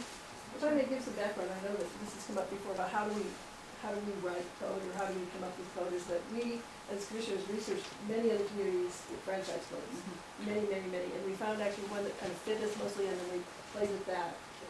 And then the lawyer played with it some more, so, yeah, I know there's been that person like, so are you guys just writing code like from, no, this is heavily researched and trying to really find the best of the, best of this. Something that works for us. Thank you. Council, any more questions on the franchise ordinance for now? Let's move on to the introduction for the herbicide policy. We ran into an issue trying to spray our forest health thing job. Oh. We have an ordinance that doesn't allow anybody to spray on city property, so. Does that affect our beetles? Like, can we spray for Well, beetles? I don't know. think the beetles wouldn't kill that. There's one Okay. more. Not just what this is about. Yeah. So I believe the change just passed for the Robert urban forest to be exempt Oh, from the current code, so we'll have to really change the ordinance. There you go. Is that right? Correct. Adoption of the herbicide policy. just for the rough. Just It's for the. just for the Robert rough, urban for forest. vegetation Correct. management. Doesn't change park or. So then we could use whatever we wanted in there too. Yeah, we don't have to No, go. there's a, Don't say that. you have to go by the herbicide policy. Yeah, but we would still follow the herbicide. Kerosene, Yeah, but they don't have to go by diesel the, fuel. so this requires that the mayor approve everything and do all that, we wouldn't have to go through that whole But the process. chemical wise, I think, And the committee was waiting on, we had candidates and choice. Right. Give it to us. And everybody's for it. Who's ready for not Yes.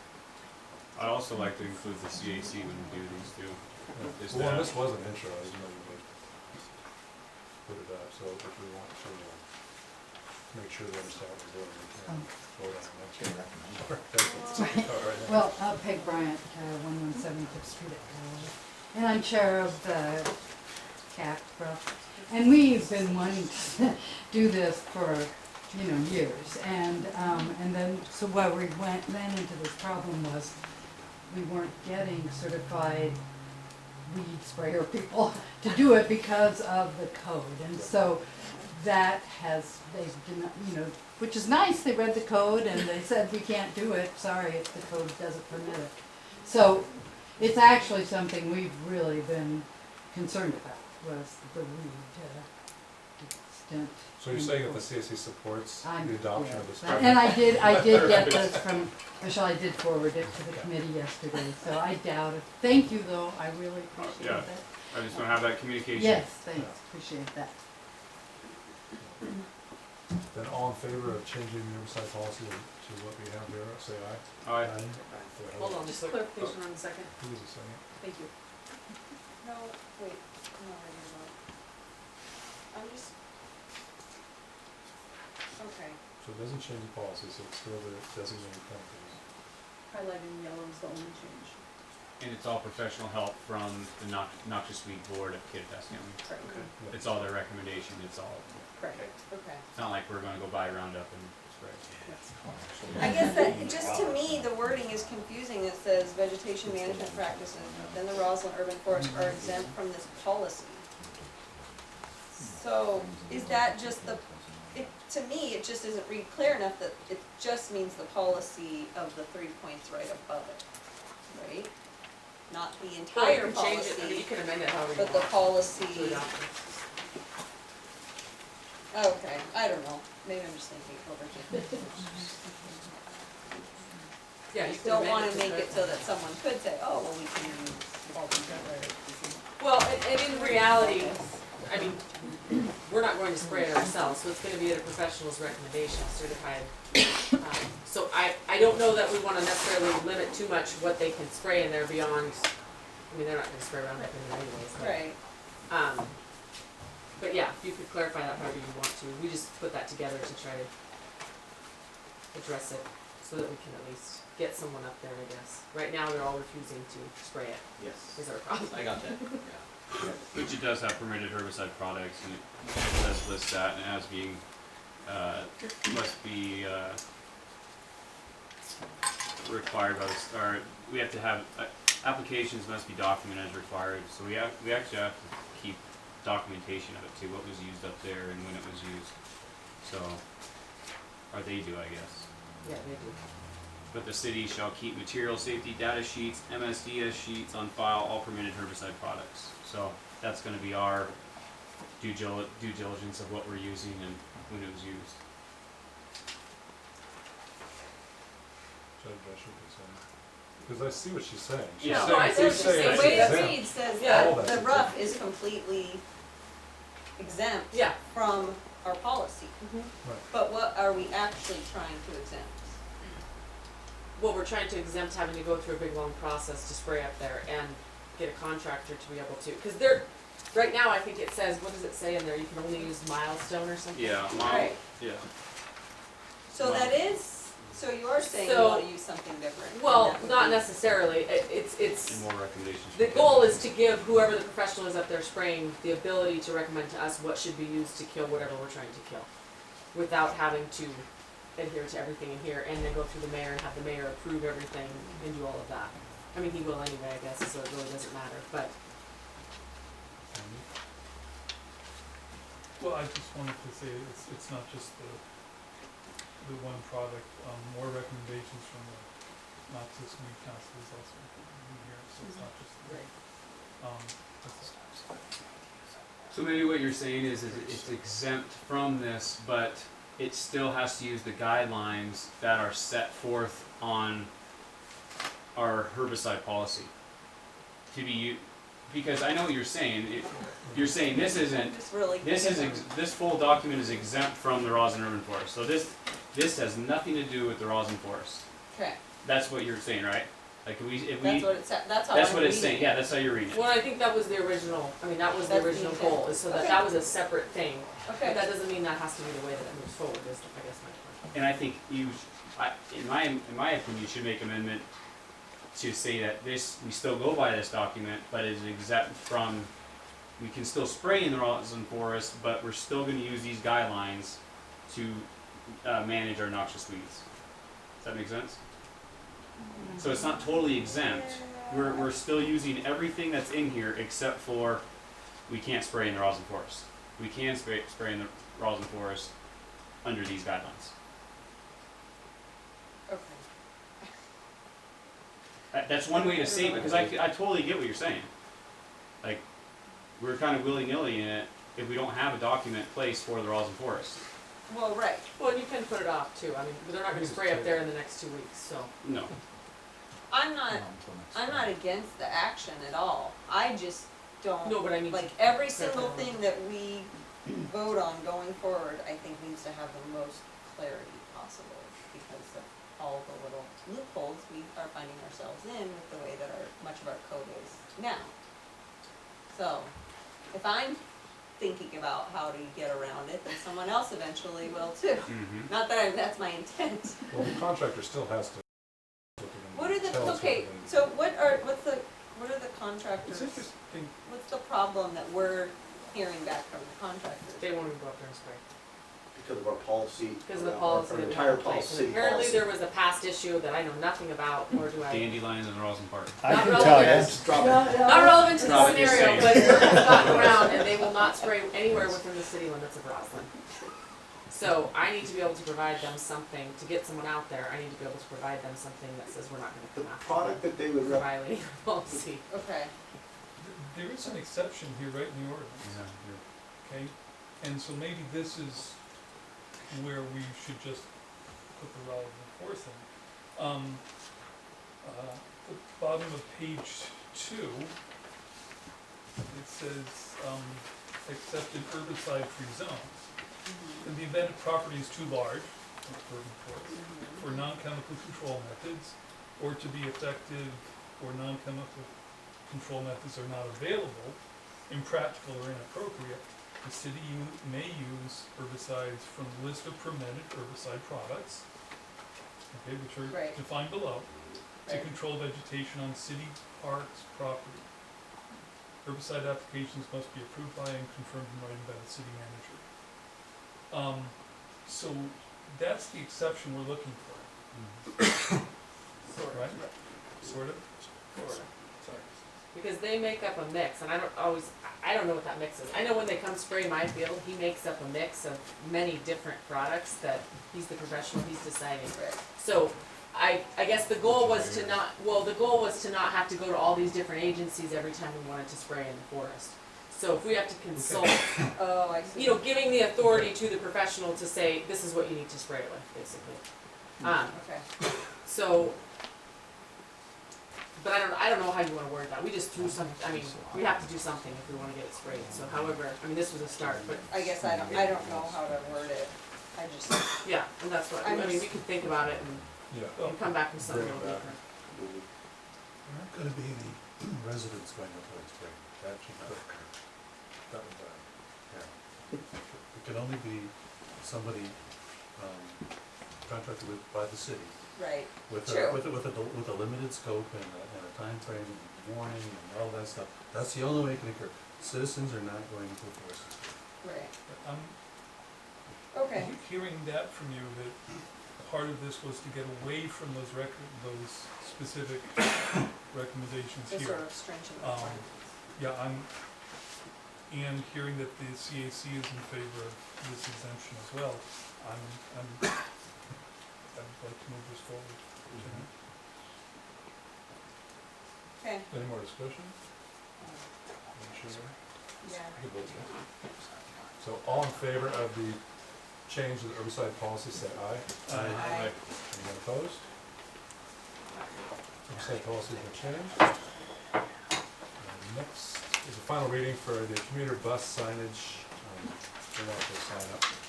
Yeah, I don't know that we really have much say in this, cause it looks to me like they already probably made a decision, but we were supposed to weigh in on this. Well, they put signs up, temporary ones, so, it's 2B is what they have up right now. This is, on the back of that page, you'll see what our bus stop sign would actually look like with that sign in there.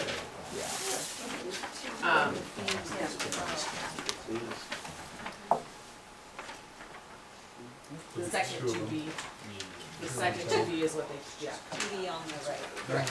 When they place a map in a schedule, when that changes, which, they're gonna fix the sign too, I assume. Well, I don't know exactly how that's going to work, but yes, that would be my assumption as well. It seems Just like because of that's that, what I would would be say option replaceable. 2B would have been. It is in Ellensburg, it's in Probably a the, slip. Yeah, it slips in there. right, because you change So this is it, going to seasonal, change seasonal. overtime. Yeah. So they're already They're already running. Yeah, they emailed this out to weigh in for decisions, and I told them I was gonna bring it to council, but then I looked out, just 2 days ago, they put, or a few days ago, last week actually, they put up that to be option. So I assume that's what they've chosen without our, I mean, they did get some input, but not from the council. I got some from planning commission. And to be honest, I'm gonna say I'm disappointed with their decision. I think this option here better represents what our county is, and this represents what the west side better represents. It's just, I think it's a bad decision. I can see what they're going with, but I don't know. Although, I mean, when Wait, The one to the far right. No, this Far right? They picked, Oh, no, see, I don't like that they at all picked, either. they picked the fun with this one. You and I think it's the same, but why that to be and not that well, to be? Well, I'm just telling, that's what they have up over there right now. Tell them to take it down and put that to be up. To be or not to Well, we be? should, That is the There you question. go. I would provide that input. I think that's all we can do is just provide. Can we complain and tell them we want the other to be option? Because that one looks like city. Well, we all have a big driving force behind this, so. Tell them all they council rated wants to probably change. heavier. Well, my comment would be that based on reading the like Excel type document schedule that we had, it's not intuitive. And so it maybe needs more explanation than kind of what this more simplified design provides. You know, that, I don't think it's wonderful, but I think it's a bit more utilitarian issue. I see it so that people can actually understand it, because it's not just like a bus that goes to every stop, right? There's these different schedules and different stops based on different times of the day. And I mean, like if the there's a mountain real logo, opposition, we can propose something else if there's a real opposition. I don't have a real opposition. I just say we're not happy that we didn't have say in this conversation when we're putting a sign up in front of our fire department. But it is what it is. I'm happy that we're getting this. It's a great thing for Upper County and Kittitas County in a whole. It's just a little tiny thing. I might remind council that this group came to us and asked if we could help throwing money in on this process. And we did not. Decline. Yeah. You know what, Mayor? That's a good point. I mean, Sure. Dang. Instead that we didn't want to. Get it. That's right. this is a public outcry to do it. And they still sent a bus up here. And there it comes. There you have it. I was listening on some county stuff, and I was thinking that I was listening on some county conversation about the state highway and this bus stop. They might be coming back to the cities and asking for a secondary road, because I think there's a big requirement to be stopping on the state route that the state mentioned. We didn't want them to do that in the first place. All right, just letting you. So, if the county It might change, but, changes, yeah, that'd be great. It'd be the state. Well, right. Yeah. the state the forces. state- So they'll probably Yeah. come back and ask you guys for a road or a place they can place it somewhere else. We gave them side Yeah. streets and they Our insisted initial it be on, so suggestion if they was do, it'll be more in line with what we recommended. in the I first told place. you. And all this ADA stuff we put in. And we want to write it on the road. Oh, right. So do we want to vote on this, or do you guys want us to call them? This was discussion. Yeah, just Mhm. Doesn't look like there's This any was action. actually a final, but we don't have to take any action. No action need to be taken, so. We'll call them and tell them our displeasure with the choice. or really just, or not even, maybe just the displeasure of not having communication with the decision. Just saying, hey, just a simple, would you guys like A or B? Yeah, you're not maybe gonna take our opinion, but just to put us at the table would have been nice. Well, when did we get this? At the beginning of the month. Yeah, we got it at the beginning of the month. We So just we've haven't had it. council meeting. So And I got input from that's the not planning their fault that commission. we didn't have a Yep. meeting. Yeah. Okay. And like I said, we can totally choose a different sign for Roslyn. The idea was to keep the whole Upper County uniform, but we are allowed to pick a completely different sign. It probably should look the same, so when people go to the bus, everything Yeah. is similar. That was I mean, the I goal. think that's the key I mean, identification. and this to me, like, it looks kind of modern, but public transport is a modern Yep. function. Well, it's interesting because not- that's so far removed from the first thing that they brought, that it's, the one I was gonna bring to you first, what they looked at, and it was worse actually, but it was totally different. It was really bad. There's a bus falling over the side going up the mountain. A lot Wow, of drive. going really fast, okay, like. I can Exactly. not. This is an improvement. I think it's on the side of the bus. Oh, I is think this- the logo, I thought I It's just in saw it. Ellensburg like Yeah. that. Yeah. Who's their marketing team? Ah. All right, let's move on to mayor and council concerns and initiatives. I have one. We have scheduled for this weekend on Saturday, budget retreat. Had a long discussion with staff just recently, and the staff doesn't really feel ready for us to have that discussion yet. We don't have all our documents in the line. We're gonna have a discussion on Tuesday, 2 weeks from now, about exactly what those documents should be, so we have everyone on the same page. Also, we were hoping for a result from FEMA this week, and we didn't get that. And not that that would fundamentally change our discussion, but it would let some steam off. Yeah. So I'm proposing tonight that this be rescheduled for 4 weeks from Saturday, if that could work for the customers. Looking Is the that week. August 24th? Well, actually, there was a discussion, do we really want to do it on Saturday because of the overtime issue? So, I guess I would take that to the admin committee and we would work that out there. But I would like to reschedule for not earlier than 4 weeks from now. Sure. And then admin in 2 weeks. And admin in 2 weeks would Right. A day. flesh this Yeah. out Pick and the day of that. make a firm date. Yeah. Or, yeah. That we would recommend to the council that night. Sure. Mhm. Mhm. Sounds good, thank you. I've got an update for the South A water pressure issue. That wasn't all, South Street. pardon me? South Street. South Street, and we had to wait a couple of weeks to get a specialist out, but it was actually, there's a couple of pressure regulator valves that were not in balance. After we had talked to Joe, it was something he experienced several years back, and the light bulb went off, and he said, you know what, I had that problem, and so we contacted a group that does that. They showed up last week, and it was completely off, where it was supposed to be letting water by and letting water backflow into that residential area. They were not timing themselves correctly, which was dropping that pressure down to about 35 pounds at some of those houses. And once they adjusted that, so far we seem to have pretty consistent balance. And I believe this weekend is going to leave the computer data back on the pressure graph, so we'll be able to watch the reading. But it spiked tremendously, a month ago when I looked at it. And so with any luck, it seems that we may have solved that problem.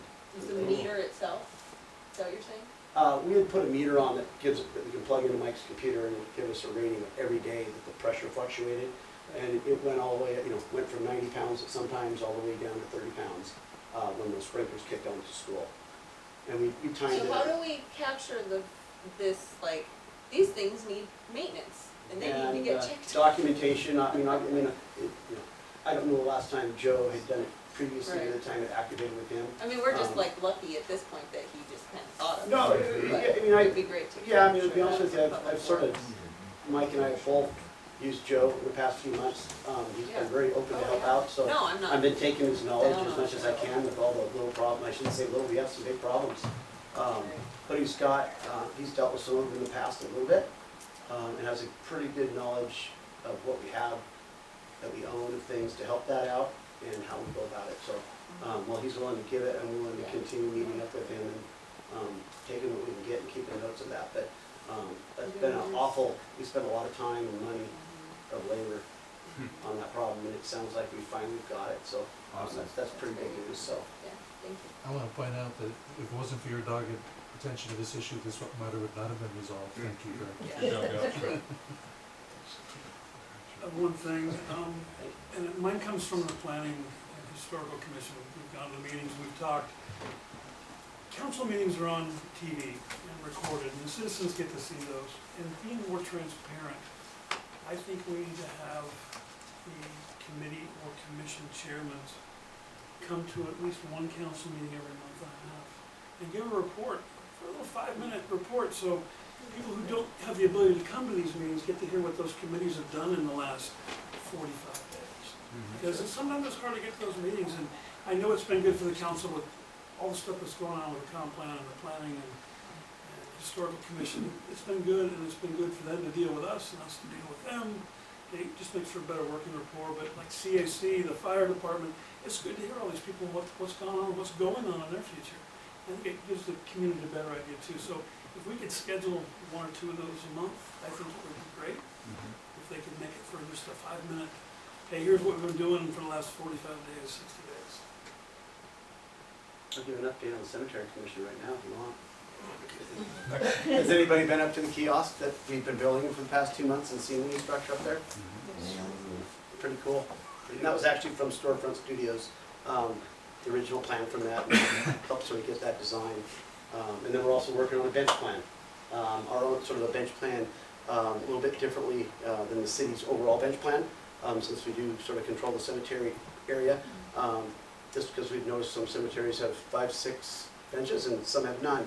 And we've had quite a demand of people wanting to figure that out. So that's something that we're going to focus on. And I'll actually probably bring it to you, so you can sort of see what we're thinking and why we're thinking that. And those are sort of our goals. I think next year we're going to apply for the grant that we received for the kiosk. We're actually going to apply for an improvement of the sprinkler system throughout the cemetery, which would tremendously benefit the city. And with all the problems we've had in building that kiosk, we have found more lines that nobody knew were there, and lines that, you know, it's amazing what we have found of waterways in that area, and nothing is on a map. And so we may have an opportunity next year to actually get a very nice plan where every cemetery would be able to have probably the ability to add a sprinkler if they wanted to, but definitely to solve our problems of leaks and bypassing and faucets and all that stuff up there, hoses and everything. So I thought that was pretty good that they wanted to do that for the city. So, and the Heritage Club will apply for that also. Nice. So I have a concern. I'm really disappointed with the decision that the council made regarding the planning commission.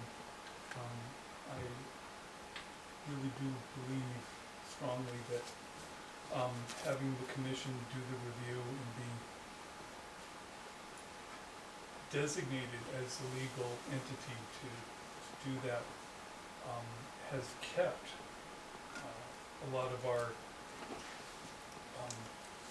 visual integrity. And I think that going away from that with an employee designation is very is troublesome. I think it will reduce that ability to maintain the integrity, and with the change of administration, that can very quickly go away. And that's a true danger. So I was really disappointed to come back and find that vote had occurred. And I would be interested in revisiting it. I feel the same.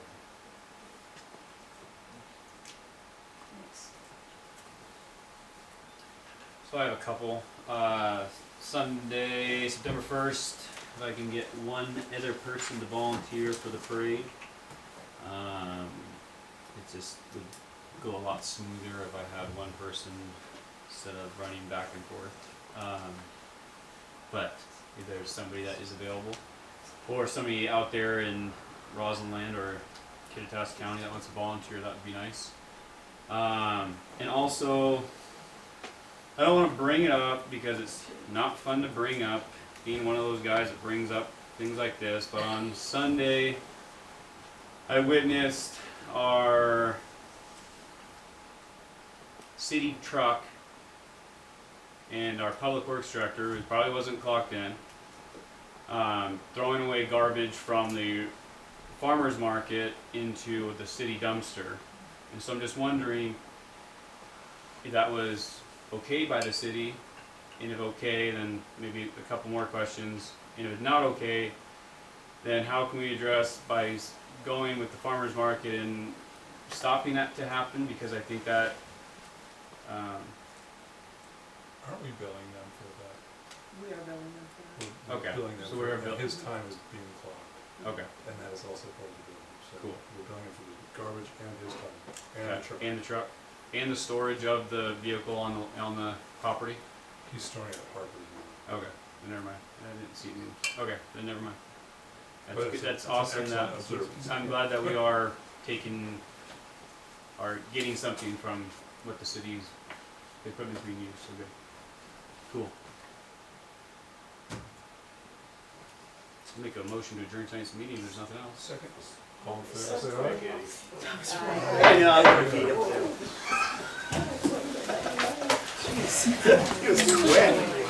Can't I speak? I've waited all night to speak, so please, I'm Mary Phillips from 406 Alaska Street. And I am here on behalf of myself and Chris Cernick. It appears that there have been, for years, water problems on Alaska Avenue, especially between 407 and 409. The water problems have continued to get worse. I recently advised the city of these problems. They came out to fix them. However, they are still there and are getting worse to the point that they are now causing damage to my house. I hope that the city will take the right action to once and for all satisfactorily resolve these water problems. Do you know, have you, just, cause this is new to me, did they say if it was the line, or is it runoff, is it? She brought it to my attention multiple times, and I did address Multiple times. And Mike did go up there, and Public Works went up there, address the situation, and it's water runoff, and it's causing sinkholes in Miss Phillips' property. And I don't know where Mike left off with that, but he has looked at it. Catch basin nearby, is it street runoff, Or is it mine? This problem goes back to Yeah, go up previous employees that have addressed it as well, so I don't know. It's a continued problem. Years. Between the two residences then, is that it? May I come by and take a look at it? Oh, absolutely. And I have all kinds of documentation and pictures that you can look at. Okay. So it's Okay. I'd be happy to. It goes on all year long? All year, you're wet? No, I'd be happy to come look at it. Okay, thank you. Yeah. It's going on right now. I'll come and look at It it. has been huge. Give me a week or so and I'll be by to look at it, okay? I'll come and thank see you. it. Thanks, sir.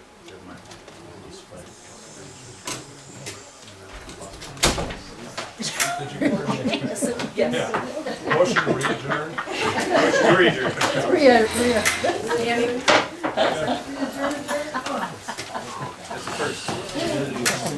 How are you? Well, we've been buzzing around working on our yards too much, that's the problem. I'm on the blue house just up the street. On Utah. Oh, I know.